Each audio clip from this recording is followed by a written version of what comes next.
চলুন আজকে একটা মজার জিনিস আপনাদের সাথে আজকে শেয়ার করি।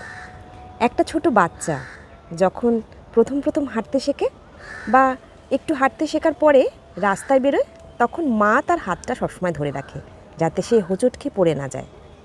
কিন্তু একটা ছোট চারা গাছ, সে কিন্তু জানে সেই হাওয়াতে পড়ে যেতে পারে, তাই সে নিজেকে বড় করে না।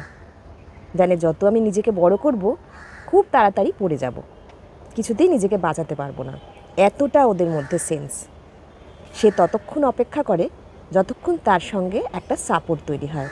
যেই মাত্র আমি সাপোর্টটা দিয়ে দেবো, সঙ্গে সঙ্গে সে নিজেকে বড় করতে শুরু করবে।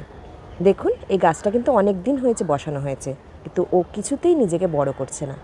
অনেকটা দিন সময় নিচ্ছে নিজেকে বড় করার, কারণ প্রতিদিন এখন হাওয়া দিচ্ছে আর এই গাছটা এরমভাবে নড়ে যাচ্ছে।